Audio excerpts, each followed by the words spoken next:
Ku gyara zama domin ku ji jihohin arewacin Najeriya guda 8 da suka rufe makarantu sakamakon matsalar tsaro, musamman wadda ta taso a baya-bayan nan ta sace ɗalibai a jihar Kebbi da kuma jihar Neja. Muna roƙonku ku yi sharing ɗin wannan bidiyo. Jiha ta farko ita ce jihar Kebbi. Gwamnatin jihar Kebbi ta sanar da rufe duka makarantun jihar na gwamnati da masu zaman kansu. Cikin wata sanarwa ta haɗin gwiwa da kwamishinan ilimi mai zurfi na jihar Alhaji Isa Abubakar Tunga da takwaransa ta ilimi a matakin farko Dr. Halima Bande suka fitar, sun ce matakin ya kunshi makarantun sakandare da na gaba da sakandare da ke faɗin jihar. Sanarwar ta ce matakin ya zama wajibi sakamakon samun matsala hare-hare cikin wasu sassan jihar a baya-bayan nan.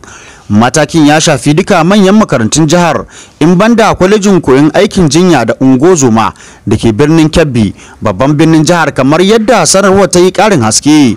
Sai jiha ta biyu ita ce jihar Katsina. Gwamnatin jihar Katsina ta sanar da rufe duka makarantun sakandaren fadin jihar saboda dalilai na tsaro da satar ɗalibai a wasu jihohi.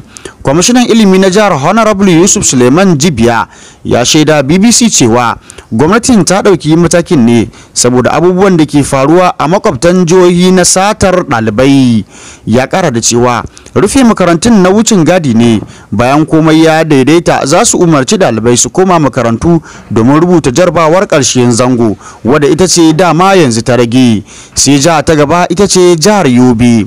Gwamnatin jihar Yobe ya bayar da umarnin rufe duka makarantun sakandaren kwana da ke fadin jihar saboda barazanar tsaro. Cikin wata sanarwa da babban daraktan yada labaran gwamnan jihar Mamman Muhammad ya fitar, ya ce gwamnatin ta ɗauki matakin ne domin kare ɗaliban da ke makarantun kwana. Sanarwar ta ce an ɗauki matakin ne bayan taron koli na tsaron jihar da gwamna mai mala buni ya jagoranta domin nazarin tsaron makarantu a wasu sassan ƙasar. Sai jiha ta gaba ita ce jihar Kwara. Gwamnatin jihar Kwara ta ba da umarnin rufe dukkanin makarantun da ke wasu ƙananan hukumomi guda 4 da ke jihar. Ƙungiyar malamai ta ƙasa NUT reshen jihar ta Kwara ta ce ta sanar da matakin saboda ƙaruwar matsalar tsaro a wasu yankunan. Shugaban hukumar Yusuf Agbola ya ce sai jiha ta gaba ita ce jihar Taraba. Gwamnatin jihar Taraba ta baiwa dukkanin makarantun gwamnati da masu zaman kansu na kwana umarnin su koma na tsarin je ka dawo. A cikin sanarwar da gwamnatin ta fitar a shafinta na X, ta ce matakin ya biyo wani nazari da ta yi kan tsaro wanda ya duba lamuran da suka faru a baya-bayan nan a jihohin Kebbi da Neja. Ta ce rahoton nazarin ya nuna ɗaliban makarantun kwana a matsayin waɗanda suka fi zama cikin barazana. Sai jiha ta gaba ita ce jihar Bauchi.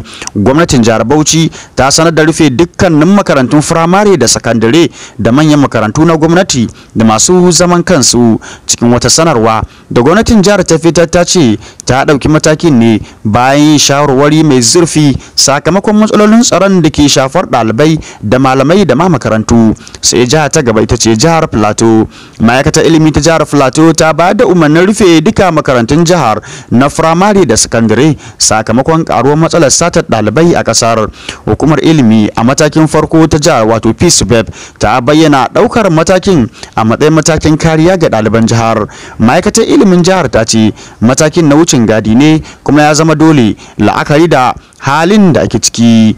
Gwamnatin Najeriya ta musanta rahotannin da ake yadawa cewa ta umarci a rufe makarantun fadin kasar daga ranar Litinin.